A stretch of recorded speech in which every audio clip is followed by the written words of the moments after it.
Hey, I'm Andrew. And I'm Chris. Welcome to episode 3 of True Believers, a comic book podcast, our weekly show about all things comics. During our first episode, we discussed the background of Loki Laufeyson in preparation for watching the Disney Plus show that just came out and actually just finished. So today we're actually going to be going over the show with a lot of spoilers. A lot of spoilers, and I really don't care if you haven't seen it because at this point you've had a couple weeks. There was Um, only 6 episodes, so if you haven't seen it and you want spoilers, just keep listening. okay.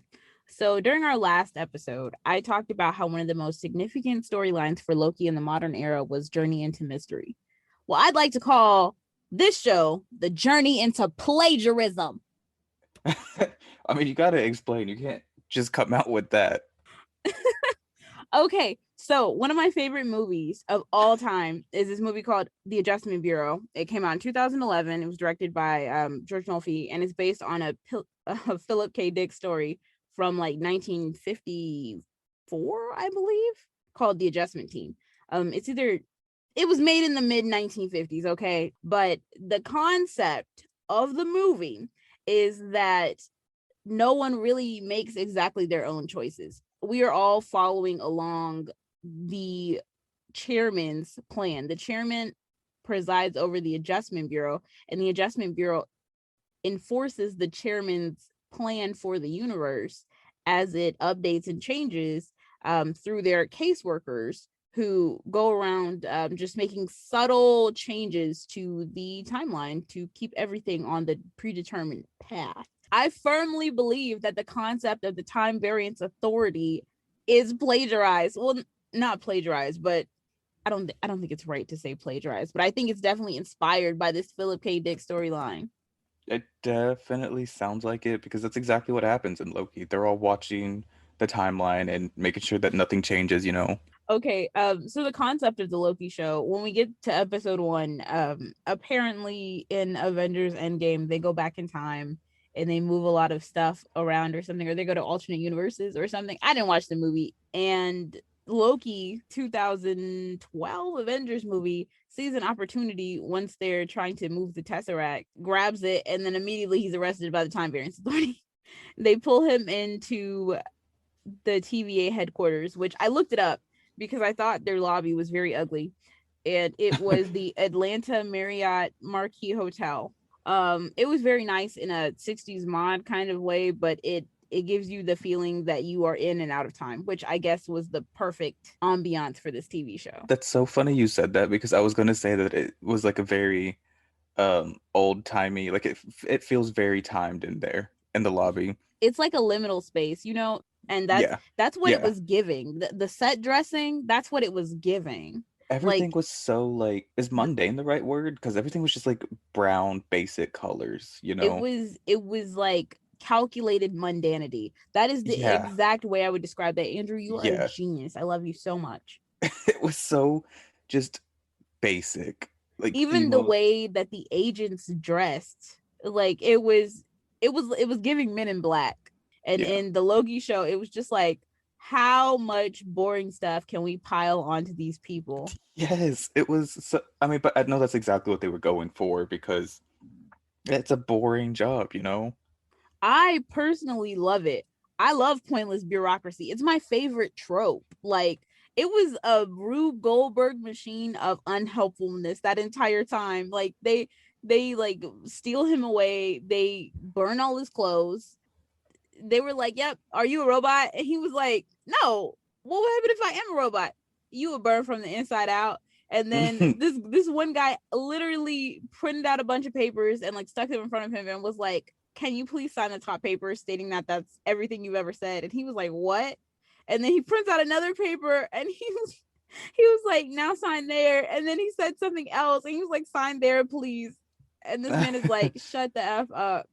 He's like, This please was just sign this, so please. funny. But yeah, so the TVA basically just watches the timeline to make sure everything goes exactly as it's supposed to, right? Yes, So the TVA is it's it's literally just supposed to be bureaucracy that, but it doesn't actually in the comics watch the whole of reality. It just governs a significant like number of realities according to marvel.fandom.com, which is where I do some of my best research. the show started off very slow, and I just could not focus on it. Like I just did not care what was happening at Oh, all. I will say that the slow start was perfect for me as a watcher because, like I told you, I love pointless bureaucracy. Those so the like the mundane stuff they were doing, I was like, I just didn't. Okay, I got to be honest. I didn't watch like half of the episode because I just couldn't pay attention to it because it was just so boring to I me. was literally texting you. So yeah, I understand, but there, there were some real highlights in the episode. They were like, okay, so there are variants. You're a variant, which means you're a version of yourself that decided to go away from the sacred timeline. Hmm. So we're gonna have to kill you. You're gonna die. And he was like, I'm a god, whatever. And then he tries to use magic on the judge, and she's looking at him like, magic powers don't work here, Mr. Laufeyson. It was so embarrassing. Like the every part of it was embarrassing. Like he got punched in the face by Hunter B14, who was the pretty lady from Lovecraft Country. I don't remember her name because I only watched one episode of Lovecraft Country, and we had in the first episode we had Hunter B15, who is this gorgeous lady from Lovecraft Country. She's so pretty. We had Tara Strong as Miss Minutes. So then they introduce us to Agent Mobius. He's one of those TVA characters who I was like, oh, okay. I saw him and I was like, oh, moving on. And then I noticed about 5 minutes into him talking that it was Owen Wilson. Oh yeah, when okay, yeah, when he shows up, you can hear his voice, but I didn't recognize him at first, I you was know. really tired, so I knew that Owen Wilson was in the show vaguely, but I don't know what I thought he was going to be doing, but it wasn't that. And then he got this wig on him, and whoever laid that wig should be arrested. Yeah, it was terrible. Yeah, I didn't recognize him. He I got recognized his this voice. he got an auntie wig on, came straight from the beauty supply. It was not cute. It was not giving what it could have gave. And I was like, Marvel, with all y'all's money, the thing that really got me about Lightning McQueen as Agent Mobius in Mobius was the fact that he was like, Your Honor, I'll take the variant. I need to ask him some questions. And they were like, all right, then, you take him. So he sits him in this theater and is just like watching his life back and forward. And then he forwards it and he's like, oh yeah, you never experienced this, but you try and get them to kill Odin or Thor or whatever when they take you back to Asgard and they kill your mom. How do you feel about that? And then so okay, so eventually Loki leads the entire TVA on a small manhunt through their building because he grabs Agent Mobius's, what was it called, a tempad or something, and he's not like smart enough to really figure out how it works, so he's just flipping around through the TVA. He gets one employee and he's like, hey, what's your name? And the guy's like, oh, my name's Casey. And he's like, Casey, you give me the Tesseract or I'm gonna gut you like a fish. And he was like, what's a fish? And then he It was just flips the back wildest and shit. they're chasing him all around the TVA, right? So he eventually gets back to this time theater and he fast forwards his life to the end and he's like, I'm gonna die. I do have to say that even though I thought the show was kind of boring, I do think it was like visually very pretty. The first episode watching the TVA. What I thought was really interesting, okay, so they did this whole presentation in the middle of the show about the sacred timeline and the timekeepers, blah blah blah blah. Okay, so with the sacred timeline, we've had racism, segregation, slavery, like that's part of the sacred timeline for y'all. All right then, but okay. Thanos killing half the world, part of the timeline. Okay, so the whole point of the TVA, right, is that they're hunting down these variants and trying to realign the timeline, right? And so Mobius at the end of the first episode, he's like, well, we're hunting a really infamous variant who's been killing timekeepers, no, not timekeepers, who's been killing Minutemen and time agents or whatever, and Mhm. we need your help to hunt him down. And Loki's like, well, who the hell could this be? And then he's like, it's you. And I was like, and I was genuinely surprised, but I don't know why, because obviously it seems like that's obvious. They telegraph that so early. And Mobius, I think, even says at his little trial that I'm pretty sure he even says at his trial that that they've hunted down a lot of Lokis before. Probably, but it's one of those things that seems obvious in hindsight. Because I was shocked too. I was like, "Whoa, what do you mean? Like Loki's out here killing people too? Like, whoa!" Wow, we're really shocked that a megalomaniac who's tried to take over the galaxy several Right? times would kill people. I was like, I was They really mad set at it up myself. right. They set it up very well. They did. And then we lead into, so the first episode is called Glorious Purpose. Loki says in the Avengers that he's burdened with glorious purpose or whatever. And we're all like, shut up at that point in time. But then we get Yeah, to we get to episode 2, the variant. They were really out here playing Criminal Minds around the episode. And it made me mad because I was sitting there like, what are y'all doing? Like, they go to Wisconsin, and then one of the hunters gets their mind taken over by the variant, and yeah, then you in see the variant Wisconsin. that's hooded. Loki is like stalling everybody to like let the variant get away, and then the variant actually kidnaps the hunter, which was crazy. It was a whole like wild sequence of events, and Hunter B, was it B-50? Is it Uh, B-50? B-52 is a plane. Hunter B-15 is the really pretty lady. And she's like, they have taken C-20. yeah, see, I had issues following this episode too because I also thought that this was really boring. They set it up so slow, and I was so annoyed with it because it was just so slow. So they go around to a bunch of different places, and I was like, child, anyway. So, because I hate when they travel in shows. See, Um, there was that part too. I don't like things like that, but when they got to Pompeii, I thought it was going to be interesting, Pom pom. and it wasn't. I was like, you did like probably the most interesting thing you could have done, but the execution was so bad that it was like, how do you ruin one of the world's biggest events, you know? How do you make that boring? The whole thing was like, what's crazy is they actually went to like a grocery store in like, I think it was in Alabama in the future. And that was the most interesting part of the episode. First of all, they were in Alabama. Second of all, they were in a grocery store. You see why that should have Yeah, been the least interesting thing about it. yeah. But they went to Pompeii, and that was boring. But they're in a grocery store in Alabama, and that was the only part of the episode I actually And watched. B-15, she was like, she is the show, and Mhm. she's ready to throw down. She's like, yep, we got to defend the timeline. I was like, period, queen, because Yeah, so they are in the grocery store, and and then there's like some guy there that the evil variant is possessing, right? yeah, it was like 3 different guys, and then the variant took over Hunter B-15, and then I was like, oh man, you finna lose. But then somehow Loki beat her. I don't understand that truly, but it happened. And then the variant reveals themselves, and it's a woman, like a blonde woman. I was so shocked.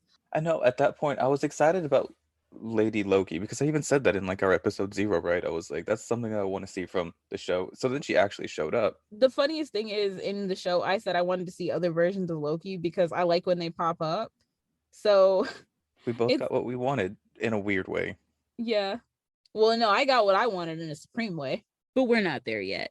So she uses all these reset charges that she's gotten from the hunters and the like Minutemen or whatever. I think that's what the soldiers were called. I'm pretty sure they're called Minutemen. Isn't that funny? I have no idea what they were called. If I just don't know. So Yeah, I'm just trusting you on this one. that's what I remember hearing. But again, I was very sleepy. I promise I Um, did watch this show. so she like sets off bombs all throughout the timeline, and then she gets a tempad and she like teleports away. And Mobius is like, "No, Loki." I wish I could do a really good Owen Wilson impression, but I That actually can't. And wasn't Loki bad. like follows after her and is like, "Whoop!" And then we get to episode 3. You see, I was excited when we saw Lady Loki because I thought that meant that Lady Sif might be coming in. And I thought she was so pretty. Jamie Alexander plays her. Anyway, so episode 3 starts, and you basically figure out that Lady Loki's name is Sylvie, which I think is not a pretty name, personally. Well, I don't like Sylvie as a name either, but the character that they use for the show is actually based on 2 characters, like the Lady Loki, who is just Loki, and Sylvie Lushton, who thought that she was Enchantress. It's a whole thing. It's like a Young Avengers thing. Like, she joins the Young Avengers. She really thought she was Asgardian, but really her mind was being enchanted by Yeah. Loki. Like all roads are gonna lead back to Loki because, like I said, he's just straight up evil in the This comic guy's an books asshole. He's just an asshole. and a bad friend. And That's a a bad direct quote. friend. It's a direct quote from Agent Mobius and Mobius, who is my favorite character in the show, aside from Hunter B-15. So we figure out that Lady Loki slash Sylvie, I'm only gonna call her Lady Loki because I hate the name, No, you gotta is say Sylvie. oh, I guess you do because it's whatever. So she just wants to destroy the TVA to gain free will again because she's like, if you're controlling everything, we don't really have free will. And I'm like, okay, okay, I get that. You are onto something. You don't have free will. You want it. I get it. They try to kill you because you did something that wasn't part of their plan. Like, come What's on. crazy is they don't even tell us what the thing is. Oh, I'm getting kind of ahead of ourselves with this because Yeah, that's the next yeah. episode. But this episode, you find in the variant episode 2, you find out through Loki's research on the TVA that timelines or like cataclysmic or apocalyptic events, like things that worlds and places that are about to be destroyed, it's a good place for a variant to hide because there's almost no way that you can cause a nexus event to alert the TVA. So she's like essentially been hiding in these ends of worlds or Mhm. in apocalyptic events. Yes. So So they they go end up to Lamentis. Lamentis, which is a moon outside of I can't remember what planet. Not important, but it's like a I've looked this up actually. It's actually a real planet in the comic books, and it is like a Kree nation moon. That explains why So everybody there was an asshole because right, Lamentis, the whole planet is about to blow or something, or like something's about to crash into them, and they have this plan to like go to a rocket and just blast off.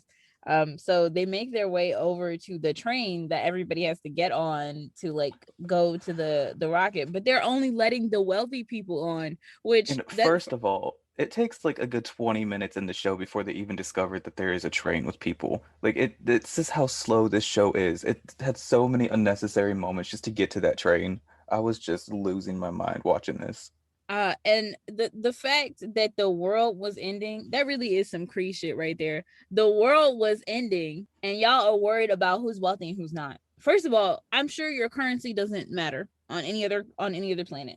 And like there are Oh, it's people the who are just Kree. dying, and like I hate to slander them, but the fact that there's a wealth barrier in saving all these people's lives, and when they finally get on this train, they get on the train because Loki is like, okay, you don't have to enchant them, girl, I got this. And so he puts on a little uniform and he's like, oh, I'm taking this prisoner on that was the agreement or whatever.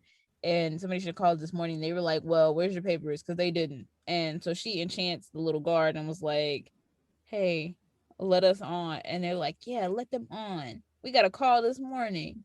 And Yeah, and then then Loki figures out like, well, how are you doing that? Like, you can just take people's minds. And she she's was like, like, yeah, yeah, you can't. you can't. Always said it at the same time. We really did. That was embarrassing. Stop wanting to be me so bad. But anyway, they get on the train and it's like super nice inside. And it's like Titanic in them lifeboats, how they were like filling them up with Yes. like 20 people. And they were like, okay, time to go. Let's lock the poors down there and let them drown. Because there was almost nobody on this freaking train. And then when the only reason that they're even on the train, they're not even trying to get in the rocket because Sylvie lets Loki know the rocket never takes off. Everybody on this planet dies. I'm like, Yeah. what? So And she's then like, he yeah, we're gonna says, steal the power. well, they've never had two Lokis try to get on it before. And she's like, okay, you right. And I was like, no, Wait, no, but no. it needs to be pointed out that they actually get put off this train because she falls asleep uncharacteristically because she's supposed to, not trust anyone. And It's because I she got wakes up drunk. and Loki is drunk as hell, singing Asgardian, drinking songs, like throwing shit on the ground. Another. He Yeah, just like like in Thor 1. I liked that part because that's exactly what Thor does. And when he breaks the cup and he's like, another. that lets me know Loki that does the same Asgard thing. is ghetto. Like you go out for a night on the town in Asgard and you're gonna end up with some broken glass in your foot. Do not wear sandals. Do not wear sandals. So they get put off the train and they end up like trying to like fight their way. They like walk or they fight their way off the train and they end up having to like walk slash run to the To the arc. rocket. It was called the arc. That was so I was like, so seriously, I was mad about the whole evolution. Like, how is there Y'all are worried about a wealth gap. People are going to die. Maybe if y'all had let some poor people on this arc, or Yeah, not because they been so kicked him off just because this guy was an Asgardian, right? Because they were like, oh, he's not really a guard, so that's why they start kicking him off. Well, no, it's because this one man wanted to be a little Karen, and he like went and told security because Loki was acting up, and they were like, "Yeah, let me see your tickets." And then he was like, we don't need no tickets." And they were like, "Yes, you do." And it was like a fight through the whole train. Yeah, he went from like being drunk to fighting though, fighting like five guards. It was kind of cool. Yeah, Good for Sylvie him. was pissed. She was like, "Are you serious?" She's like, bro, one job. We just had to ride the train. That's it. Couldn't even do that right. So yeah, they get kicked off the train. Actually, they jump off the train because they start losing the fight. But so they jump off the train, have to walk slash run all the way to this little new civilization where the rocket's taking off the arc.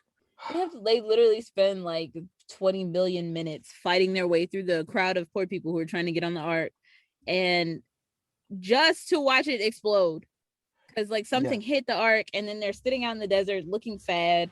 And Sylvie explains her entire backstory to Loki. She was like, "I was the goddess of mischief." She said, "What is the universe craves chaos?" And they come in to like snuff it out. And then you literally see her as a child, a whole child.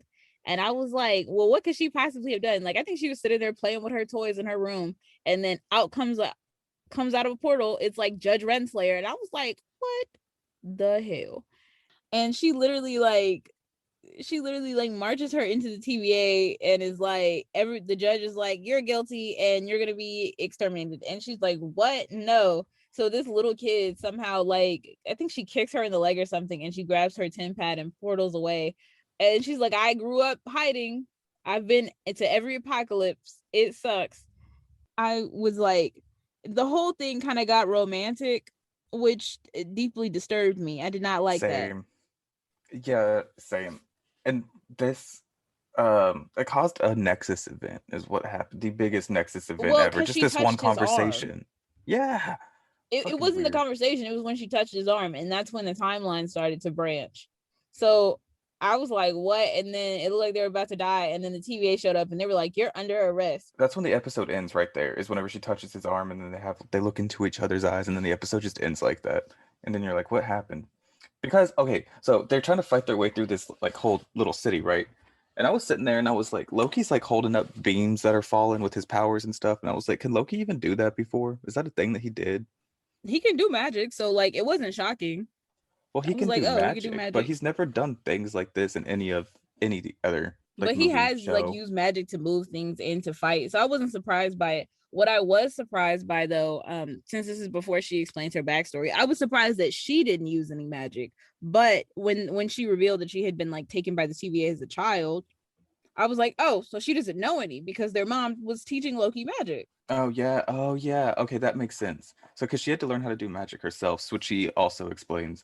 Either way, also, whenever they're talking on the train, this is what I found out when I was Googling like what Lamentis was, because I didn't even catch this part because it was so quick. But Loki is talking on the train and he says something about being bisexual, and I was like, Oh and yeah, you remember how missed that. everybody was like up in arms about that? They were like, oh my God.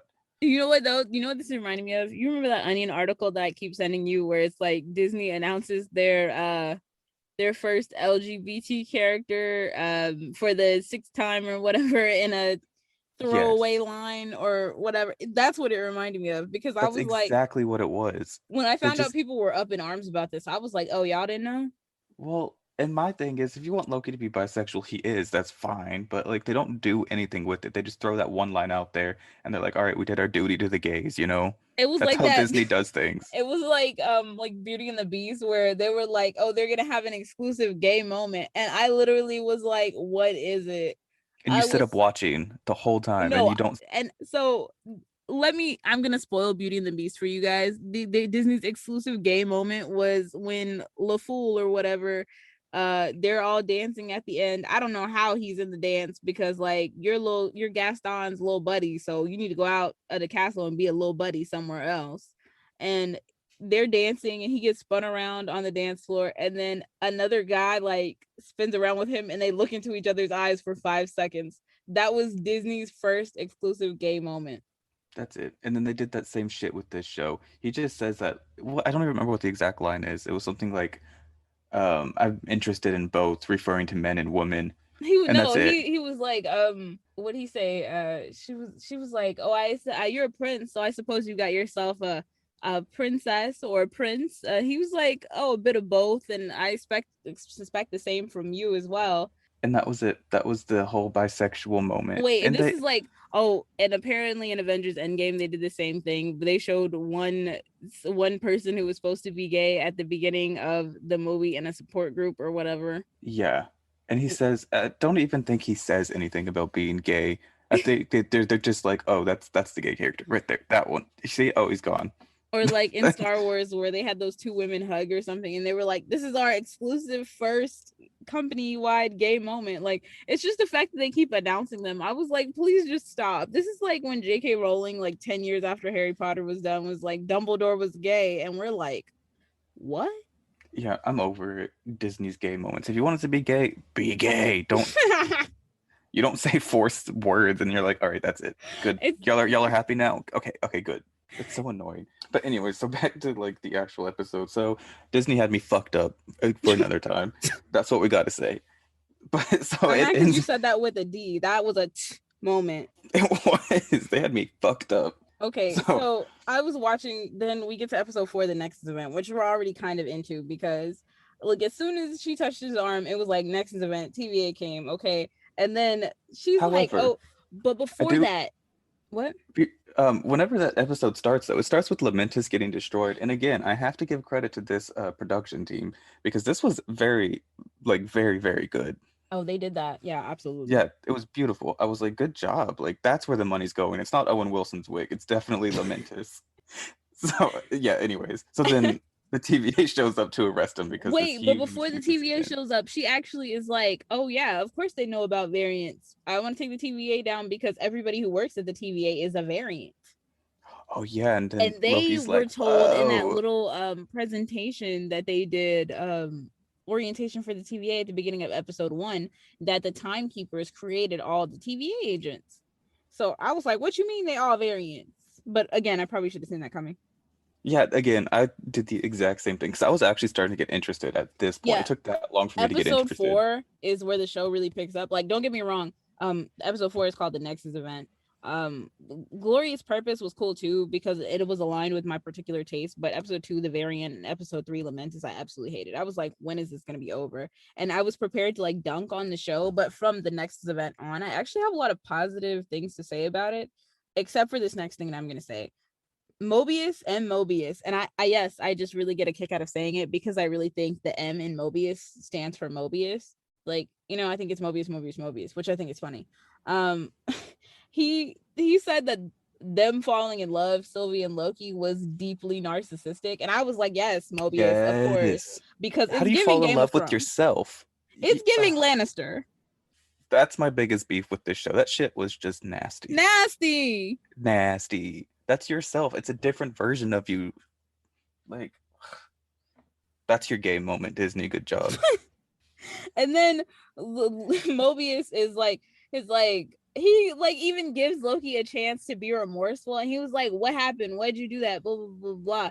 And Loki is like, up yours, douchebag. And he's like, you know what, you think you're so cool, you're just an asshole and a bad friend. And I was like, oh, period, on Wilson. Because the whole show, when Mobius is there, he is literally reading Loki up and down from A to Z, the whole dictionary. Like, he Yeah. asked him in episode 1, do you enjoy hurting people?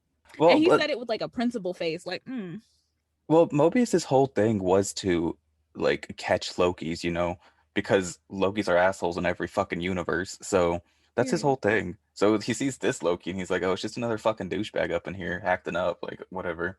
He's like, "I'm used to dealing with you little assholes." But he was like giving him a chance. He was like, yeah, we're friends. I was like, friends? You barely know this man. But like, to be fair, they said the time passes differently in the TVA. So I was like, okay, well, maybe they've been here a long time. Maybe they are friends. I don't know. And then he sticks Loki in a little temporal prison in one of his memories. And the memory is actually something that I think we talked about in episode 1, where Loki cuts off Thor's wife's hair. But what most people don't know, if you only see the movies, is, well, I mean, and if you only read Marvel comics, basically, if you don't know mythology, Sif is actually Thor's wife, and he Hmm. cut off Sif's hair, and I think it used to be blonde, and then it grew back black or something. And she shows by with the world's ugliest chop out of her hair, and that was a really good wig too. So I was like, why would they do this like to Lady Sif? And she's like, you're basically you're an a-hole, you deserve to be alone, and you suck. And then she like punches him in the face and kicks him in the nuts. And that's it. That's his prison. Like a She repetitive does time this of for Lady Sif walking hours. in. Hours, days, years, maybe. Time is different there. We don't know. But that's his whole prison. They And cut every time he away. goes, I loved it though. I loved when Lady Sif came in, but I just think she's so beautiful. She is. That part's And so that's, fun. they really went into one of my pet peeves in this episode. My pet peeve is that Loki is one of those people who does not know how to give a proper apology. I hate movie and TV show apologies because they're never correct apologies. When you apologize to someone, you say, hey, I know that this thing that I did hurt your feelings. You can, if you want to, I don't want to say try and absolve yourself, but if you want to even explain yourself, you can be like, this was not my intention, like where I was coming from. Like usually when I have to apologize to people, it's because of something that I said, as like a joke. And but I could say something as a joke and it could hurt somebody's feelings because it was something that they were sensitive about or something that they don't like to joke about. And I'm like, hey, I said this as a joke and I was trying to be playful with you, but I understand that it hurt your feelings, or I understand that that's not something that you prefer to joke about. I'm sorry. It was never my intention to hurt your feelings, and I was not trying to act maliciously. Like that sounds really fake, but that's because I'm bad at apologizing. I really hate it. I only apologize if I really understand that I hurt your feelings. Like I'm only gonna apologize if I feel sorry. Yeah, Loki because obviously has never heard this because he tries to apologize to Sif several times, and it's like, mm-mm. And then the final time where he actually gives kind of a quarter decent apology, she pulls him up and she's like, "You are going to be alone forever." hmm Period. She didn't even hit him. Like she puts her hand out, helps him up, and then Mobius comes. I was like, damn. So she just left you on that note. yeah, he spent like probably days just sitting there trying to apologize to this girl because she keeps walking in and he just keeps fucking up every single apology. Every And single one. it was just, it was crazy. And then from there, oh wait, no, before this, actually, before the final apology, when Mobius shows up, we see Mobius in Judge Renslayer's office. We see Mobius in Judge Renslayer's office. And we find out they've been friends for eons, which I thought was quite sweet. And he brings her back trophies from a lot of the The Nexus events that he solves. yeah, and he was like, well, how come I don't get to have this? And she was like, that's why I'm the judge. Like, you go out there being an agent and I'll be the judge. Thanks. Best bud. Love ya, XOXO. Gossip Girl. Wait, no. Whole different vibe. So they finally get to the timekeepers, right? And the timekeepers are like, oh yeah, we want to see y'all get pruned, blah blah blah, and da da da. Okay, so Owen Wilson slash Mobius, he goes to Loki's prison right after all of that. And then he's like, okay, so because Loki right before he went into prison was like, you need to know that you're a variant too. And then Mobius is like, what? Mobius is And like, you're a liar. Go ahead, take him to prison. Period.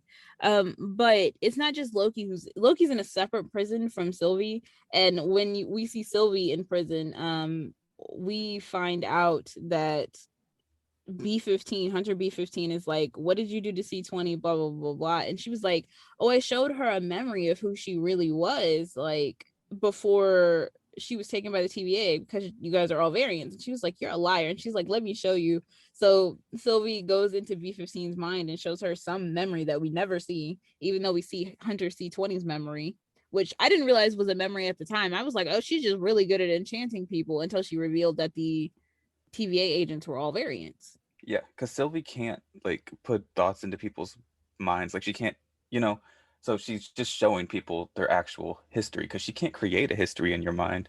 So she's just kind of like opening this door for you to see it kind of thing. I was just like, okay. That's weird. Mobius goes to Loki's prison. He's like, okay, wait, so are you like serious? Like, I'm a variant, right? And then Loki's like, yeah, I've been trying to tell you. So he's like, okay, I'm gonna help you out here. Like, let's get out of here. And then they get out, and then fucking they leave. Judge Renslayer's right there waiting for all of them. Waiting on you at the door. And he's like, you gotta listen. Like, we're variants here. And then she's like, okay, I'm not gonna listen to you. I don't care. You're not really friends. I'm sorry. Bye. Like I said, we were friends. We're not really friends. And then she has one of her guards kill him, like with their little, what do they call that thing? The sticky thing. I don't. They The didn't ever said sticky what it thing. was, but they Yeah. stuck Mobius and pruned him, and then he just like disappears right in front of our eyes, and I was like, ooh. She killed her friend in front of everybody. She's like, sorry, I gotta do this. And just prunes his ass right there. And I was like, oh my God, they just killed Mobius. And they were Like, like, yep, now we're going to the timekeepers, and I was like, okay. And they so they go. pick up Loki and Sylvie and they go to the elevator. I was like, this place has an elevator? That's Like, what I'm saying, because they really never show how they get in between place to place, and they don't show you how many floors there are, and you never see them go on any stairs. So like that part is just mystifying. But we actually did see Judge Renslayer come out of an episode of an elevator, like an episode before, or maybe 2 episodes before, and she said she was meeting with the timekeepers. It was right before she oh, spoke to Mobius about something, and she was like, speaking with the timekeepers. Okay, she's like, okay, speaking with the timekeepers can be unsettling at the best of times, but now it's like it sucks. And I was like, okay, let's see these timekeepers, let's see them, because I don't know if you know this, but the timekeepers were created by He Who Remains. Like they said, he's the very last director of the Time Variance Authority from yep. the reality before. And so he went to the end of time and he was like, I'm gonna create this TVA in this new reality so they can everybody can figure it out here. I was like, okay. Let's see these. I figured we were probably gonna see He Who Remains by the end of the show, because Hmm. that's kind of just where I saw the plot going when we saw the timekeepers. The timekeepers were hideous. They were like those Yeah. little ugly aliens in Star Wars that play in the band, the Cantina band in Mos Eisley. They Yeah. are gross. And what's weird though is that the entire room was like frozen. It's like filled with cold. It's like freaky cold. But then what do we find out, Andrew? Okay, so once they get off that little elevator and they're in this little cold, huge, empty, vast cavern type thing with three timekeepers up there talking all mystifying and weird. Okay, so what happens? Something happens, and what it was, B-15 shows up on the elevator right after them, and she's like, I got you, Sylvie. Like, thanks for like showing me the real world. And she starts to fight with everybody, like all the TVA people. They And it win was the a really fight. good fight too. It was a good fight.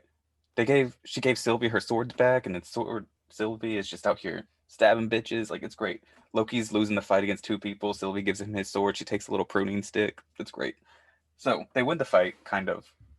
And it should be noted, Sylvie has Judge Renslayer on the ground at prune point, and she's like, "No, I'm not going to do it. Like, you're not worth my time." So Sylvie was kind of a real one for that, but we find out later why. Anyways, so they win the fight, and she fucking throws her sword at one of the timekeepers, and Loki's like, "Don't kill them." So she throws her sword, and then cuts off one of their heads, and it's a robot. These It's bitches a ain't even robot. real.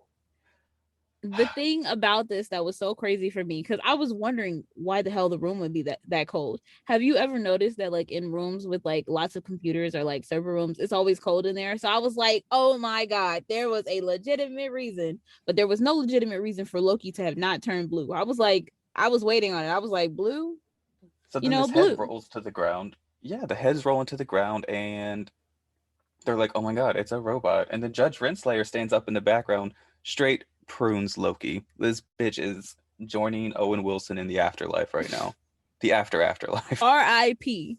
No, more like R.I.P. R.I.H. Rest in hell, because that's where you going. Um, Honestly. And then Sylvie's like, "Oh my God!" And then she Actually, gets. Judge Renslayer prunes Loki, and that's just the abrupt end of the episode. So I was like, well, how the hell are you Oh dead right. with 2 episodes left? Then we get into Journey into Mystery. Yeah, so I'm sitting here thinking the rest of the show's about to be just about Sylvie, and honestly, I'm not even. I wanted Lady Loki, but I'm not feeling Sylvie. This bitch is like definitely a psychopath. Bitch is acting up, just acting up. I get it though. She wants free will. I get it, but shit, shit. So we're at episode 5 now, Journey into Mystery, which is obviously named after the Journey into Mystery thing. Which Journey into Mystery is the name of. It's not the name of like a storyline. I think the Thor comics were originally called Journey into Mystery, and then they were called Thor. And then for this, they were like, "Oh, we're back at Journey into Mystery." And now I think it's back to Thor or something. I don't quote me on that. I think I'm right though. Um, so we're at Journey into Mystery, which I said in the last video, we were talking about comics Loki, that was a really significant part of his story. Where after Siege, he's turned into a child, and he gets found by Thor. All of his I don't want to say all of his powers are restored because they're not. Thor returned all of his memories up to the age that his body is. So he's like still a young child, and he loves Thor so much. They're so enamored with each other. Like Thor is so kind to him that he like it's like Thor is the best. And then basically what I felt like what they did in Journey to Mystery, it feels like that in some people's lives change is futile because Loki makes an honest attempt to change, and all of that attempt is undone by the end of that story. So we get into Journey into Mystery. Loki is running around in the intergalactic trash. We're seeing all kinds of things. Okay, And wait. First of all, though, like the episode starts, and it was a good opening because it was very like, you know that meme where it's like you open your eyes and it's like "Welcome, Traveler" or whatever it is. You know that video game? It oh was yeah. very that because he's laying on his back, he opens his eyes, and this is how the fucking episode starts, and he's looking up at five different Lokis, and he's like, "What the fuck?" So it was that exact meme, but this episode. Wait, I don't think it was 5. I think it's just 4. Oh, maybe it was just four. I don't know. But either way, he's like looking up at a bunch of different versions of himself, and he's like, "Where am I? What is So it's this like place?" again, like what I said in last video, I wanted to see some different Lokis, and baby, did I see him. And I specifically said that I wanted to see Loki in the classic outfit. I was like, yes, it's hideous, but I love it. We had And you classic got that. Loki giving us a moment. We had a young man as Kid Loki, which I wanted to see Ted Allpress, and I still do, but I like the little kid who played Kid Loki. He's cute. And then we had boastful Loki. He was a handsome black man holding a little hammer, which I think was Mjölnir. Yeah, I wasn't sure about that part either. Was that supposed to be Mjolnir? I thought so because he was boastful Loki, and he started telling a story, and he was like, and that's when I killed the Avengers, and I did this and I did that because he was boastful. And I was like, oh, period, as you should, with your fine self. Hey. Okay, and then there's a little. Is it an alligator or a crocodile? I don't know because I didn't look at his teeth. I know that why why did you Why? laugh? Why That I was think that the thing? that's the most southern thing I think I could have said, but that's how you tell the difference between an alligator and a You look crocodile. at their nose. If it turns up, it's a crocodile. I don't think it's called interdigitus teeth. I'm not 100% sure of what the exact wording is, but one of them you look at their mouth and you can see their little bucky teeth when it's closed, and the other one you can't. And that's how Jeez. you one of them you can see their little bucky teeth, and the other one you see all their teeth when their mouth is closed. I just don't remember which, and I don't remember what the wording is, but I know what I'm talking about. So you're not gonna talk to me like I'm dumb. I don't know. I don't look at his teeth. I was like, okay. So he It's just opens his eyes and um he's like, "Why are you all here?" They're like, "Okay, we all got pruned. Like this is what happens when you get pruned. You're at the end of time. You're in this world. Everything's dying. Everything's just exploding everywhere. There's a giant. Is it a lion that's in the his name cloud? is Elias. There's a giant monster Elias. in the That's what sky it that is. eats everything that the TVA agents send to the end of time when they prune it. And there was so much stuff there. Well, first the Lokis all take him to their headquarters. They have a little like a little sewer hangout spot, very Ninja Turtley. But I want to talk about two of the things that I noticed in the background, which was really two really cool little Okay. details. Yeah.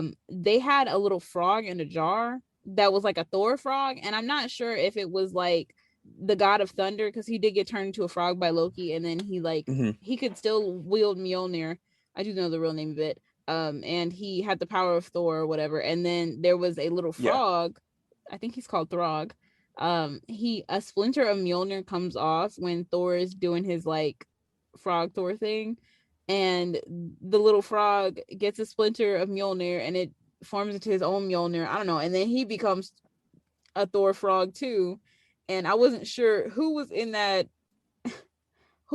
jar at the end of time, but literally he was there.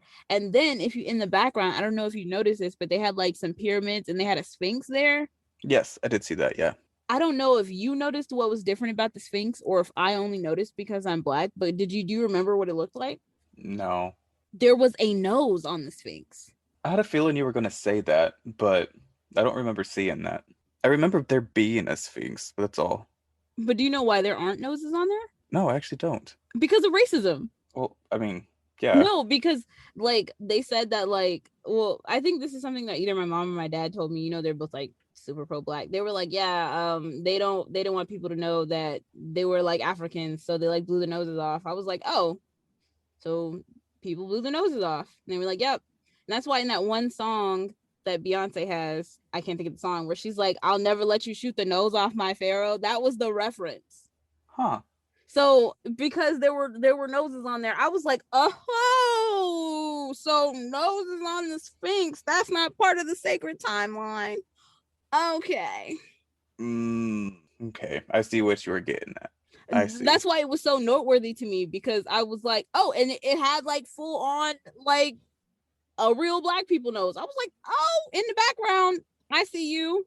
I see you, whoever did this CGI. I see you. Also noteworthy is whenever they're going back to this little Ninja Turtle hideout that they have, Loki says, well, why is the kid in the lead? Like, out of all y'all, the kid's in the lead. And then old classic Loki says, he's the most powerful of all of us. And Loki's like, what do you mean? And he said this is the boys' kingdom specifically, because I don't want to call him Kid Loki because I'm still holding out that they'll bring back Ted Allpress as Kid Loki. But yeah, so Kid Loki's like, well, I killed Thor, and then like seeing it change just like that. First of all, everybody tightened up. Everybody, because he was like, well, your highness, what's your Nexus event? He turned around like, yeah, I killed Thor. I did what you all wish you did. Well, what boastful Loki claims that he did, I don't know, because they be lying. Yeah, so then that's when they're in their little hideout talking about and everybody's Nexus events. And classic Loki says that shit about the magic, and I'm like, okay, like nothing serious is gonna happen with this man's magic. Exactly, because I was like, all right, Peepaw, talk your noise. And he was like, yeah. So he did the whole thing with Thanos, and he said he pretended to be dead with an illusion, and then just like left and drifted out into space and was on a planet by himself. And then he said he missed his brother, and he was like, yep. So as soon as I decided that I was gonna leave, the TVA came and arrested me. And I thought this was all bullshit. I was like, this old man doesn't have better magic than the rest of them. No, wait. Before you say that, what do you think that King Loki, yes, I'm only going to call him that. What do you think his Nexus event was? Because I think it was the snake thing that they introduced in Thor 3. You know, where Thor is like, oh, my brother tricked me one time because he turned into a snake. And he knows that I love snakes. So I'm like, oh my God, a snake. And then he's like, and then he stabbed me. You know, what if that is when he kills Thor? Because the only people that looked remorseful, like out of everybody, well, I mean, there was the crocodile Loki, and he really didn't say nothing. He was just sitting there in his little baby pool. And oh my God, okay, it has to be said that Crocodile Loki's Nexus event was him eating the neighbor's cat. That's what got him there. Yeah, because he called boastful Loki a liar when boastful Loki, he was like, yeah, and then I killed the Avengers. And then I killed Thanos. And then he was really over there talking his noise. I was like, black man, as you should. And then he was like, well, at least I eat the wrong neighbor's cat. And then Crocodile Loki was like, and got on him. And they had to pull, everybody had to pull them away from each other. It was so funny. Like really episode 4 is where the show picks up. And I think Journey into Mystery was a really good, solid, fun episode. Like I was having a good time the whole time. Mm-hmm. And then back at the TVA, what's her name? Sylvie's just out here acting up. She's got the prune stick now. She's got a prune stick back, and she's working with Judge Renslayer. And then Judge Renslayer and Miss Minutes tried to pull a fast one on her, and they were like, oh, we can get you in the time ship. We can get Loki back or whatever. And then Miss Minutes has literally alerted the whole TVA. Yeah, she's like, okay, so what happens when you get pruned? And she's like, I don't know. And then everyone dies. That's all we know. And then Judge Renslayer's like, or actually, Sylvie's like, so what happens? Like, who's controlling all this? If the timekeepers are robots, who's made the robots? And the Judge Renslayer is like, I don't know. Like, I don't know. We'll figure it out. And then they're just talking basically. And Judge Renslayer's like, well, you can go to the edge of time. You know, there's like a little force field type thing that's like blocking us from getting there. So that's why we can't do it on our little telepad looking things. And she's like, all right, how do we get to the end of time? Like, how do we get past that little portal thingy right there that we can't go through? And she's like, well, we got this ship. We got this ship that would probably get you there. It's kind of like we're just making it, so we don't It's know a if it's gonna work prototype, yet. It's a so prototype, so don't quote me on this. I don't know if it's gonna work, but but we'll guess try what? it. That was a Guess what? lie. Miss Minutes, this little floating bubble bullshit bitch. She's out here alerting people. She's like, "Let me find that file for you," and And she's she's like, alerting just the a minute, whole hun. the whole TVA. So What's they all crazy come though is busting that up in Miss the Minutes doors. has this syrup thick, like southern accent, so she sounds like goofy as hell. She's like, just a minute, sugar. I know that was actually kind of a really funny touch. I can't lie. It was annoying for me. Like when Loki was bullying her, I was happy. I was like, go away. I don't like it when people do them fake southern accents. They all make us sound like Hicks. We don't sound like that. Meanwhile, this whole audio is probably me sounding like that. Right. So then here comes like the TVA busting up through the doors, and then Sylvie's like, "Oh no!" And then Sylvie's causes like, like a I'm little a fight. bad bitch. So she prunes herself. First of all, she's like, "You really lied to me, you stupid ass bitch, judge." And I was like, "I get it." What's Like, crazy though is that she was shocked that she would lie to her. Like, sis, right. she's the whole reason that you're in this mess in the first place. Like, how dare you be surprised?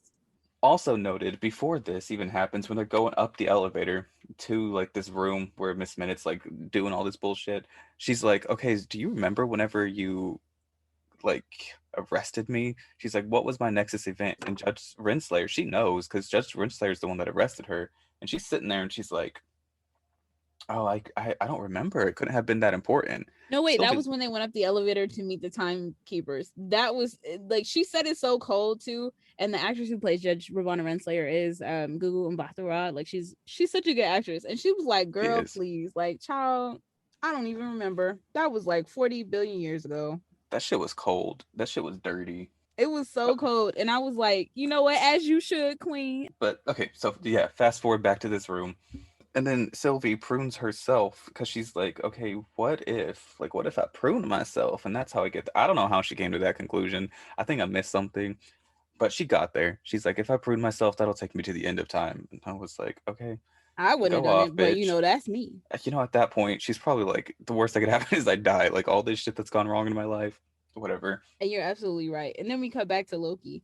And so the one thing that I really wanted to point out that I thought was so cute, when they're all telling stories about their next events, like everybody is drinking wine out of mismatched cups, and then King Loki is Yeah. drinking a juice box. He was so cute. I also have to point out something cute that I noticed in this episode. It took me this long to notice it. But Judge Renslayer's tie clip is the TVA. Did you see that? No, I didn't. That's so cute. It is really cute. It's like a pretty gold color too. Oh, not pretty. It's like slightly better than the brown, but like you can see that it like has class to it basically. Oh, It's really so cute. so what you're saying is that we're about to see that merchandise going around. I don't know. I honestly I liked it. So if it goes around, it goes around. I'm not even mad. So that's not even like halfway through the episode, I think, or it might be like halfway through the episode. There's so Yeah. much more stuff happens after this. Like, so This was only like friggin' 20 minutes of this episode. Like every episode yeah. prior to this was slow as shit. This one was like bam, bam, bam, bam. I Bop, was bop, like, bop, bop, bop. whoa. Yeah. Friggin' So president, like Loki is like, okay, so what Loki points out to all of the other Lokis, that was a confusing statement. So what our main character Loki points out to all the other Lokis, he's like, basically the TVA stopped all of y'all at the point of change.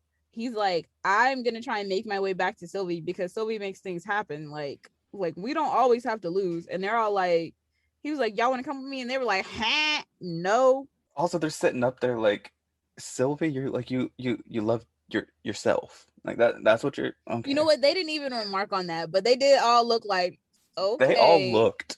We all saw the looks. Even You know, Loki knows that Loki's being nasty. You know what I'm especially saying? King Loki, because as a little kid, he was like, you nasty. Hmm. But anyway, let me refocus. So Loki, Also, yeah. before this even happens, it cuts to Judge Renslayer back in her office, and she's holding B-15 up in this little red cage type thing. B-15's like, all y'all are fake, y'all are phony, y'all are fake. And I was like, as you should, B-15. Let them know. Let them know. And then we cut back to Loki's. Wait, no, the fakest part of that is that she was like, everyone needs to know. And she was like, the TVA needs stability. So that's what they're gonna get until I got some more answers. And I was like, huh, but okay. Mm. But good for her. She's still sticking up for herself. We love B15 She's in sticking up this. for everybody and the timeline. Go Hunter B15. She's the Um, only real bitch through and through from episode 1. That's all I'm saying. I would give it to Mobius. No, he was wishy-washy. I don't trust Mobius. I don't trust Mobius because he trusted Loki. Like, you're stupid. So, out of all the Lokis, right? Loki, our main character Loki, is like, F y'all, I'm leaving. I'm taking my toy and I'm going home. So he goes and he climbs out of their little Ninja Turtle spot, and he's surrounded by President Loki from the Vote Loki miniseries that I was talking about, how it's like wild and crazy. I was telling you about that, right? Yeah, it was a nice touch to the episode. There were so many because it's President Loki with like the dozens of other Lokis, right? Different versions of Were them, they and it all was a nice Lokis? Because I didn't touch. know they were Lokis. I'm like 90% I sure thought they that they were were all just, Lokis. thugs. No, But it they would were all make sense. Lokis because they were sitting up there. Because President Loki and his little crew of Lokis goes downstairs now, and he's like, "We've come to take over. We're the king now." And then like other Loki's like, "Aha! I tricked you. And boastful I'm Loki is like, yeah, I gave y'all up. He's gonna make me the king of this world. And then President Loki is like, I kind of lied. I'm not gonna make you the king. I'm gonna be the king, and y'all are all gonna be under my power. And then the other people like turn their weapons on him, and they're like, yeah, I'm, yeah. They're about like, yeah, that." Like, no, about that, yeah. And then Crocodile Loki eats his arm off. He's like, what the hell is yeah, that thing? he And he's just like, jumps up, bites it. That shit was funny, and he's which like, is why "Ah!" I think we should be calling him Florida Loki. And then basically Loki war breaks out in the Ninja Turtle hideout. Loki's just killing each other left and right. Our And main King character Loki's Loki, trying to dip.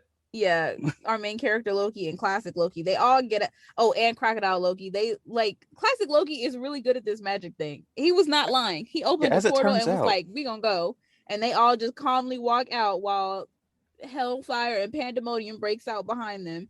And then classic Loki is like, they act like animals. Like, we're always betraying each other. We can't ever do the right thing, because it really does seem like the TVA's actions, they stopped every Loki at any point where they could have changed. Yes. And he's so fed up, and he's like our glorious purpose, like we can't see past that, and that's what's hindering them. So then it switches scenes again, and here is what's her name? Sylvie waking up on like this bus in the middle of nowhere. She notices a purple cloud is outside the window, and she's like, "The fuck is happening?" And it's Eliath. So she starts running. She's running. This cloud is catching up to her, this little evil cloud, and she's like, "Fuck." All of a sudden, there's just a car coming at her, and it's like, "Get in." She just hops in. It's Mobius. He's alive. He didn't die. I was like, "Thank you." And then they're sitting there talking. She's like, "Okay." She's like, "I touched this thing when I was in this bus, and I could totally enchant this thing. I'm going to enchant it. We can do this. We're going to see what's past it. This lion thing, Eliath, it is guarding This something." lion So, thing. and then Mobius is like, "I don't think you can." And she's like, "I can." And then somehow they just come across Loki, because Loki's like, "All right, guys, so here's the plan. We just walked out this portal. We're going to kill Eliath, because Eliath is guarding something. I know it. Just y'all distract it. I'm going to come in. I'm going to stab it in the heart, because it's alive, right? It's alive. Anything alive can die. So I'm going to stab it in the heart. I got y'all." And they're like, "Boy, you see this thing. It's a giant purple cloud. You're not going to kill it." Yeah, And he's that like, was the "Yeah." stupidest plan I've ever heard of. And I was really mad that he said that, and I had to entertain it like it was going to be something that made sense. Because at first he was like, okay, I got a plan. I was like, all right, we got a plan. The plan was pure foolishness. So they're standing up on like this cliff. Loki, our main character Loki, and like the three other Lokis, they're standing up on this cliff. This car comes at them, and it's Sylvie. It's Sylvie in the car. And then Sylvie gets out the car, and she's like, "Hey, I missed you." And they hug, and they get all gross. Ugh. They get out the car, and he's like, "All right." Our main character is Loki's like, "I'm about to kill this thing." And she looks at him, and she's like, "Boy, you're stupid. Like, what?" She's, "What we're gonna do is enchant it." And then he's like, "You can enchant that?" And she's like, "Yeah, I can do anything. I'm better than you." So that happens. That's a whole thing. And then Kid Loki's like, "I like this plan better. Here is this fire sword. It You'll was need not a this." fire sword. He just pulled out a knife and was like, here you go. You'll need this. But he used magic to pull the knife out of nowhere, which was cool. Which, and then because of it being like that kind of knife specifically, I really do think his Nexus event was like the snake thing, where he's like, yeah, blah, here I am, and killed Thor. Yeah, but when Loki grabbed the knife, it caught on fire. I felt like he did that, but I don't know. I don't know. It seemed very Aragon, you know? That was also plagiarism from Aragon. He gets his sword called Brissinger, which catches fire. Like, come on. But To be fair, whatever. the sword only catches fire when he says Brissinger. Because Brissinger means fire. You can't just leave that out and make it. Yeah, he found the real name of his sword or I love that book. I can't say nothing. So now that Sylvie and Loki are back together, they're like hashing up a plan. And I liked this part because they're sitting on a cliff with like some dangerous water nearby, right? So if you heard our first Loki episode, that's what happens. They're on a cliff Yeah. with water nearby and they're sitting in this busted up hut with four doors on all sides. I was like, I can't be the only one to notice this. Like this was clever because they're sitting up on this cliff. It was great. So that was a nice little touch, I thought. And then he conjures a blanket, and because him and Sylvie are sitting together, and he puts the blanket around Sylvie, I was like, "This is nasty, nasty." Y'all have one good moment, then you take away from it with some nasty shit. Like Disney. Anyways, okay, so they hash out their plan, and it's basically the same thing. It's like, okay, we're just gonna go find Goliath, and we are going to enchant it. Enchant him. So they were like, okay, Loki, well, main character Loki, they were all like, we're gonna stay, so we're gonna be here. So King Loki, Crocodile Loki, Classic Loki, they're like, we're gonna stay, whatever. Okay, this is our home. And so they send Mobius with the tempad that Sylvie still has, and he goes back to the TVA, which and they're like, we're gonna go through to the end of time through Goliath. So our main character Loki is like, okay, I'm gonna cause a distraction. Sylvie's like, okay, I'm gonna enchant Elias. Elias focuses all of his attention on Sylvie. Loki's like, no, no, no. And I don't know what he thought he was gonna do with his little sword to further distract this giant sky monster. But classic Loki, okay, he starts Okay, giving what he could have gave magically. He gives it all he's got. He's building literally a replica of Asgard, just just an illusion through magic, and he's like, glorious purpose. I was like, yes. a perfect. It was perfect. It looked exactly like Asgard. It was a perfect illusion. And then like he gives his life to like help them get through to the end of time, and that just made me so sad because it's like he never even gets to see his brother again. Like the sun will never shine on them again. It made me so sad. I know. And that shit was really pretty. Again, once again, this production team on this show was like The top tier. CGI It was team, they did so that. good. It was so good watching that. And then, so yeah, he distracts Elias long enough so that Just way. the level of detail that went into this, and then because he's distracting Elias, like Sylvie and Loki, they are holding on to each other, and Sylvie is like, okay, we're gonna enchant it, this is what you do. And they managed to get through, and they like walk through to the end of time, and then I was like, okay, we're there, we're doing it. Okay, first of all, though, production team once again, enchanting Elias was so stunning. I was like, they did it. Wait, Like, oh, we got to give a shout out to the wardrobe too, because I really like Sylvie's outfit. Like I like this. I've just watched the Black Widow movie, and having seen the Loki show, I like this wave of women's like clothes and fighting that's not sexy, but that I mhm. don't appreciate that also because I want to be an action star and I want to do hair flip action. I don't want to do no real fight action. But I found out that the actress who plays Sylvie was actually breastfeeding while she was filming the Oh, show, and the show, like the people who did the wardrobe, they actually made her outfit breastfeeding friendly so she could breastfeed her baby. that's amazing. Good for them. I know, and it was such like it's such a like a nice natural touch to the outfits, and I'm like, see, okay, this was what we can be when we don't have to see the sides of anybody's coochie. This is what we could Mhm. do. Look at us. Did I ever That's think an we'd be here? No. I didn't know that they did that. That's like really interesting. That's good. Whole production team, like good job, y'all. Y'all They were on really A1. Now, some of ate these all of it writers, up. whoever wrote Well, episodes 2 and 3, we gotta talk. But mm, CGI, wardrobe, whoever's doing the hair, like, oh, not Mobius's. no, no, I meant just hair in general, because like we gotta talk too. I want to send you over to Queen Leora's TikTok page so you can maybe figure something out the next time that you lay a wig. So that's really cool. And yeah, like I said, it was very pretty. And then everything just clears up. This giant purple, now green cloud clears up. And they just start walking to the end of time. And that's how that episode ends. It ends on a very strong note because now I am like invested. I'm sitting here. Riveted. I'm like, what happens? What's possibly at the end of time? I mean, we kind of know because if you were looking carefully, you can totally see King is going to be up in this castle. If you looked at these timekeepers, you know, you know. Well, I didn't really think so. And that was one of the things I said. I was like, I hear we're timekeepers, like, so we're probably gonna see Kang. And I specifically was like, it's probably gonna be like a Mortis Kang or whatever. Kang is one of my favorite comic book villains, but this version of Kang really isn't a villain. He just, I don't know, Kang just kind of sucks. Kang does kind of suck. He just sucks. Like, so we get to the episode 6, for all time always, which is the motto of the TVA, and it's kind of like their rallying cry. So I was like, okay, for all time always, period. And it's literally for all time, period, always, period. So I was like, okay. So we get to the So Citadel at the end of time, which I mentioned earlier, is the seat of He Who Remains, the last director of the TVA who created the Timekeepers, blah, blah, blah. Wait, no, first Sylvie, they're outside the doors. Loki's like, okay, run open the door. And Sylvie's like, hey, I've been waiting on this since before you were born. Give me a moment. and he's like, yeah, my bad. Okay, got you. So he gives her a moment and she's like, okay, now we can go in. Yeah, so there again, another 3 minutes that they just put in here just to put in here because they love wasting our time. And But then they scared the absolute shit out of me because Miss Minutes just pops up from nowhere and she's like, hey y'all. And I was like, I know. Okay, also should be noted that this castle is busted. it is decrepit. It is not cute. Everything up until this point has been like, I don't want to say stunning per se, but it has all had a place where it should be. This castle is busted. But is it looks falling like it was apart. probably nice 20,000 years ago. More than that, because It looks like the Beauty and the Beast, you know, in the West Wing or whatever, where he kept the rose, how everything was all busted and raggedy over there. That's what it looked like. Oh yeah, exactly. Everything was just falling apart. The walls are coming down.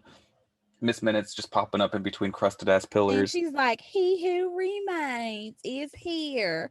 And I was like, child, shut up. like I said, I was really mad about this Southern accent. So they get into the elevator and they get on the elevator and he's like, okay, what's the plan? And then they open the elevator and it's a black man with a purple robe.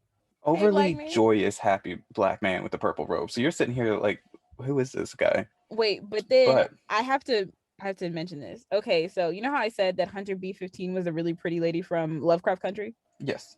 Well, the black man with the purple robe, he was the main character of Lovecraft Country. And I was like, okay, getting your Marvel checks, King. You gonna need them because Lovecraft Country got canceled. So this whole episode is just basically Kang. It is frightening. It actually is. It's Kang being Kang. And we should probably explain who Kang is, shouldn't we? Yes. Okay, so Kang is actually this guy named Nathaniel Richards, who is from the far future. And he's from like the year 3000 or something like that. Like the very Jonas Brothers. You should have given me like 2 seconds because I was gonna say, so not much has changed, but they live underwater. Except he lives in a lab. His name is Nathaniel Richards, and they say that he actually is like the descendant of the worst comic book character ever, Reed Richards. That explains everything, doesn't it? Because I feel like, except for the fact that Reed Richards has 3 good people around him, Reed would be a supervillain. That was bold. But anyway, so there are a bajillion versions of Kang. That is legitimate measurement of numbers.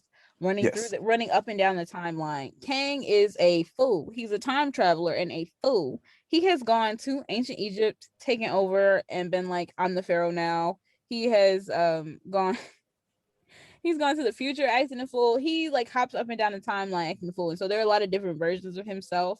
So he created time travel.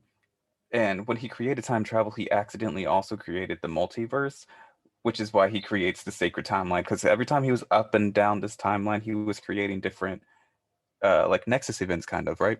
Yeah. Well, but also not exactly, because time is like a river. Okay, so when you make a ripple, it makes more ripples, right? Right. So he actually gets to the point in one version of himself where he's up the timeline or whatever, and the timekeepers actually like take him in as like a protege. They teach him all about like time travel and the timeline or whatever. They select him to be their like protege in the secrets of time. And so they give him like a vast majority of time to watch over. It's like a couple thousand years, and they're like, okay, so you're gonna learn about time travel, and you're basically, they made the Immortus Kang to like stop himself. So he like makes it, he fumbles all his own plans so that he can't fumble himself as Immortus becoming like in charge of time. So what they've done for the Loki show, they actually combine Immortus Kang with like He Who Remains, the person who creates the timekeepers. Yeah. So they've made sure that they made it like just him, and they do this again. The production team, they do this really great like sort of animation type thing that kind of reminded me of the movie Jingle Jangle, and it's this really cool thing where he's explaining like, I discovered the secret of travel between universes, and I met myself, and then we all met ourselves, and we were all so brilliant and so cool. But then one of us, we were like, I could be the best Kang. So they started a full-on multiversal war, and the Kang who He Who Remains, essentially, he like is like, I'm the best. So I stopped all the rest of them, and I enforced a sacred timeline to keep them from trying to come back into the universe. And he tells like Sylvie and Loki, he's like, hey, without me, the universe might collapse, but really, you guys could take over the sacred timeline. Y'all could do that. But here's where we get back to that journey into plagiarism. Did you think I forgot about that, Andrew? Because this is how I tie that up. That is literally the plot of the Adjustment Bureau, which also, funnily enough, stars Matt Damon and Anthony Mackie. That's neither here nor there. But like, so Harry, who's Anthony Mackie, and he's of course I say this is one of my favorite movies, and I embarrass myself by not remembering Matt Damon's character's name.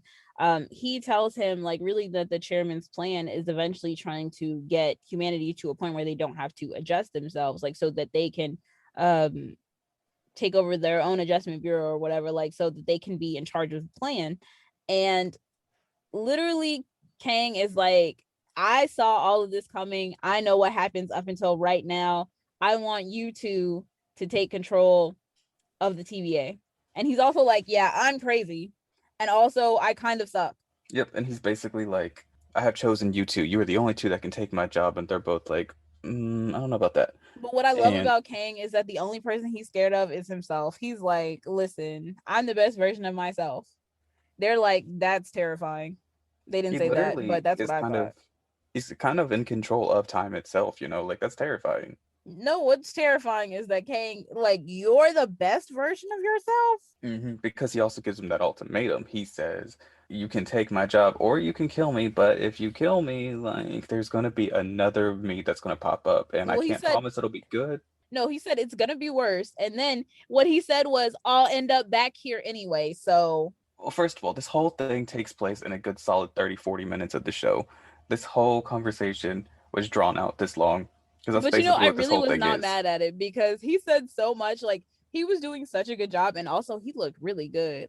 So in the middle of that, the B plot really is the Time Variance Authority losing faith in Judge Renslayer because they learned that she knows that they're all variants. It ties back to a really like throwaway moment in one of the earlier episodes where Mobius picks up a pin in her office and it says like Franklin Middle School or something, and he's like, what is this from a mission? And she's like, yeah, you're not the only one who goes on cool missions or something like that. It's like some get out of my business like throwaway line, but it's just funny because we're like, oh, they're friends, ha ha ha ha. This is before she freaking killed him. And then they B-52, no, B-52 is a plane, B-15, she's like, yeah, we know all about your little secret, Judge. And you see that the TVA like charged into the middle school, and then she's there rummaging through desks, and another agent is like, B-15, you're under arrest, blah blah. And she's like, hold on, because you're gonna wait and want to see what's about to come around the corner. And out comes Judge Renslayer, but it's not her. It's a It was random her. middle school principal lady. It was her before the TVA got her. It's So whoever that's she when was originally, but it's really not, because this version of Ravonna Renslayer is in name only. Ravonna Renslayer is actually a princess from an alternate reality, or not from from an alternate reality, yes, but from a different version of like 40th century Earth. She's from the only kingdom that was not conquered by Kang in that time period, and Kang he spared them because he was in love with Ravonna, and she was like, no, you're, first of all, you're a peasant, and you're also conquering, so like you suck, and I can't be married to one of the poorest. Sorry. So I thought it was strange that Ravonna Renslayer was like in the TVA, but when you frame it in this way, doesn't that make so much sense? Yeah, totally. Because I was like, why is she here? And like, I was like, this isn't Ravonna Renslayer. She's like a princess or something. Like, it didn't make sense. And I was like, oh ho ho.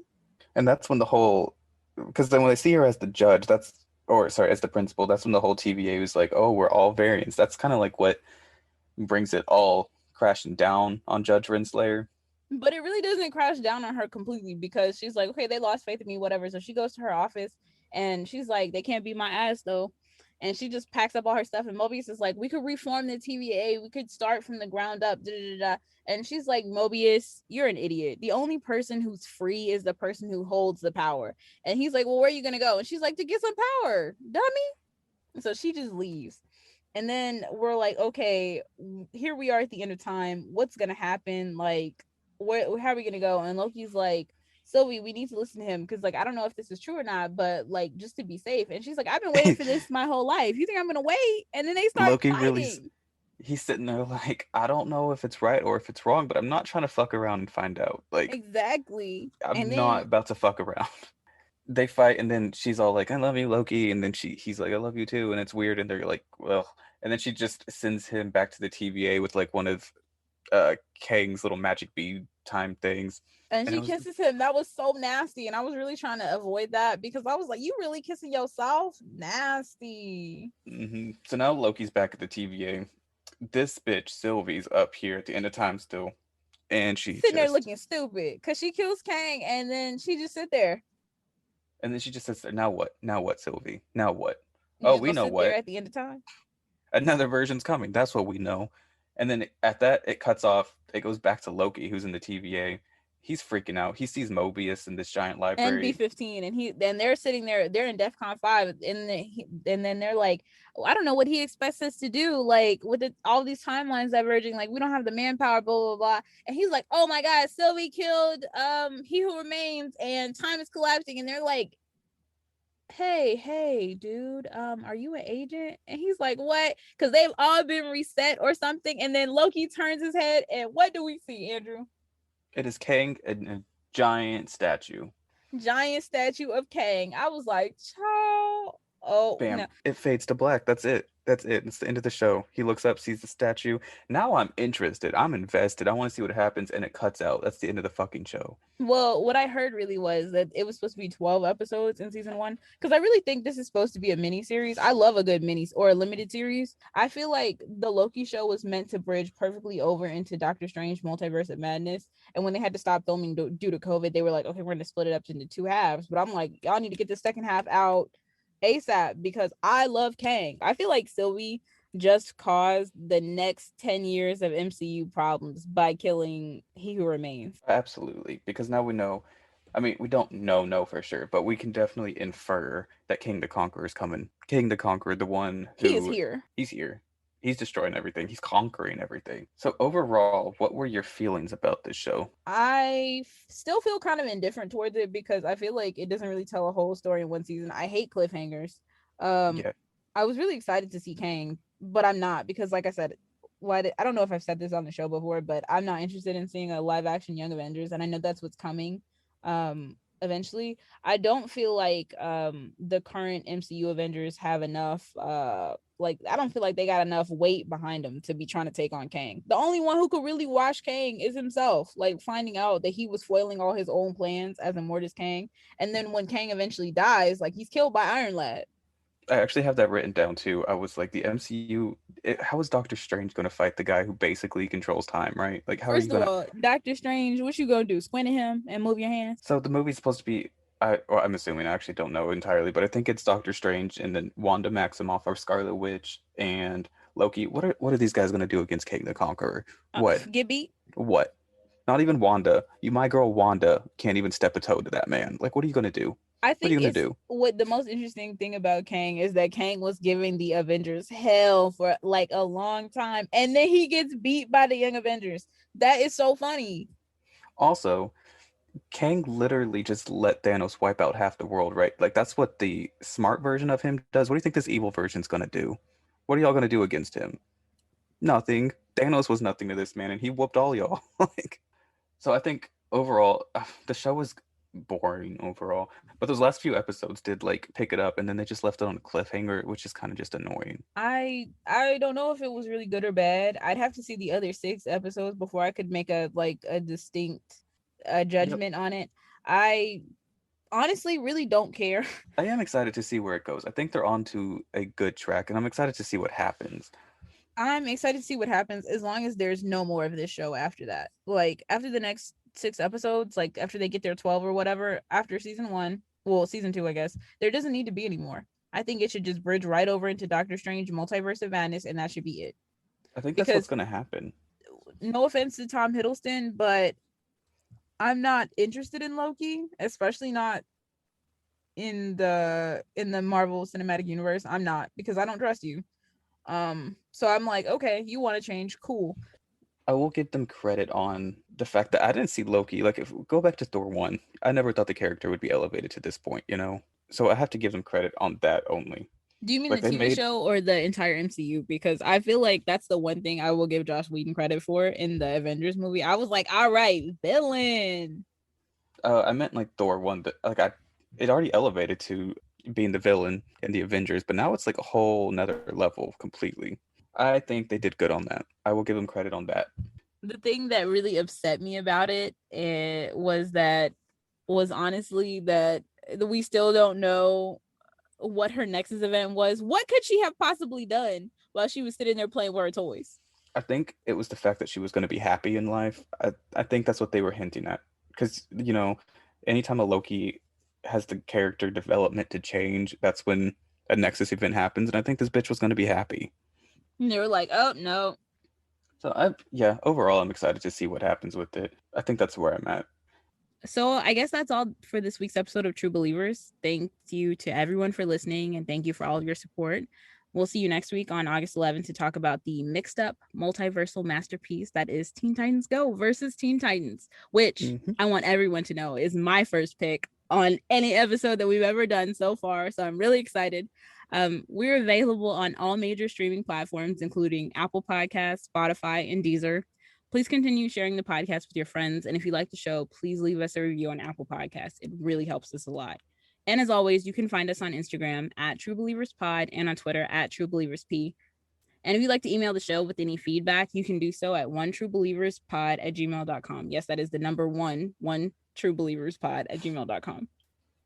All right. Thanks, guys. Bye. Bye.